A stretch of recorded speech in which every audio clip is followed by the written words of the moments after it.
भगवद गीता के 13वें अध्याय को क्षेत्रज्ञ विभाग योग कहा जाता है, जिसमें भगवान श्री कृष्ण ने अर्जुन को शरीर, क्षेत्र और आत्मा, क्षेत्रज्ञ के बीच के अंतर को समझाया है। इस अध्याय में कुल 35 श्लोक हैं। यहाँ अध्याय 13 के कुछ प्रमुख श्लोक उनके हिंदी अर्थ सहित प्रस्तुत हैं। श्लोक 13.1 अर्जुन उवाच प्रकृति पुरुषं चैव क्षेत्रं क्षेत्रज्ञमेव च एतद्वेदितुमिच्छामि ज्ञानं ज्ञेयं च केशव। हिंदी अर्थ अर्जुन ने कहा, हे केशव, मैं प्रकृति और पुरुष, क्षेत्र और क्षेत्रज्ञ तथा ज्ञान और ज्ञेय को जानना चाहता हूँ। श्लोक 13.2 श्री भगवानुवाच इदं शरीरं कौन्तेय क्षेत्रमित्यभिधीयते एतद्यो वेत्ति तं प्राहुः क्षेत्रज्ञ इति तद्विदः।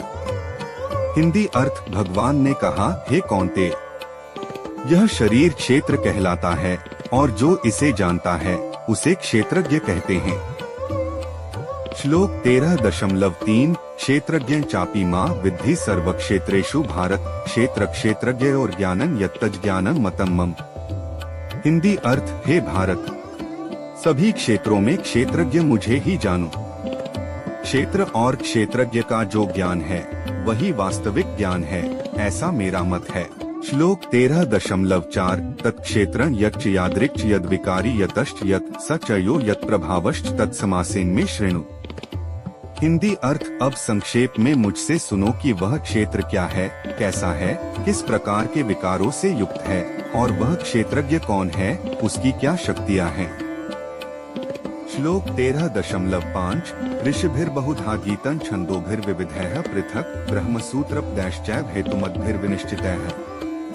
हिंदी अर्थ इस विषय में ऋषियों ने विभिन्न प्रकार से विविध छंदों में और तर्कयुक्त ब्रह्मसूत्रों में विस्तार से बताया है। अध्याय 13 में भगवान श्री कृष्ण ने आत्मा और शरीर के भेद, ज्ञान के लक्षण और परमात्मा की महिमा का वर्णन किया है। इस अध्याय का अध्ययन आत्मज्ञान और आत्म साक्षात्कार के लिए महत्वपूर्ण माना जाता है।